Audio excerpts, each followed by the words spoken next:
ಎಲ್ಲರಿಗೂ ನಮಸ್ಕಾರ. ಅಶ್ರಫ್ ವಾಚಿಂಗ್ಗೆ ಸ್ವಾಗತ ಸುಸ್ವಾಗತ. ಮಾಘ ಸ್ನಾನದ ಬಗ್ಗೆ, ಕುಂಭಮೇಳದ ಬಗ್ಗೆ ಸ್ವಲ್ಪ ವಿಶೇಷ. ಕುಂಭಮೇಳಕ್ಕೆ ಹೋಗೋಕ್ಕಾಗದೇ ಇರೋರು ದಯಮಾಡಿ ಮನೆಯಲ್ಲೇ ಸ್ನಾನ ಮಾಡಿ ನಿಮ್ಮ ಸೇಮ್ ಫಲ ಪಡಿಬೋದು.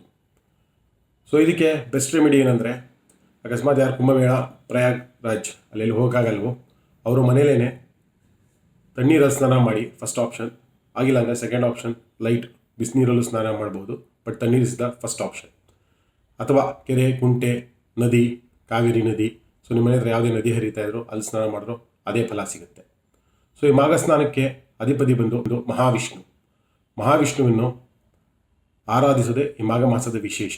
ಮಾಘ ಮಾಸ 28ವರೆಗೂ, 28ನೇ ತಾರೀಕು ಲಾಸ್ಟ್ ಅಮಾವಾಸ್ಯೆಗೆ, ಅಲ್ಲಿವರೆಗೂ ಯಾವುದನ್ನ ಒಂದಿನ ಆದರೂ ಮಾಘ ಸ್ನಾನ ಮಾಡಿದ್ರೆ ನಿಮ್ಗೆ ಅಷ್ಟೇ ಫಲ ಸಿಗುತ್ತೆ.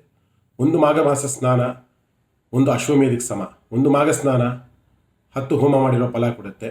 ದಯಮಾಡಿ ಮಿಸ್ ಮಾಡಬೇಡಿ.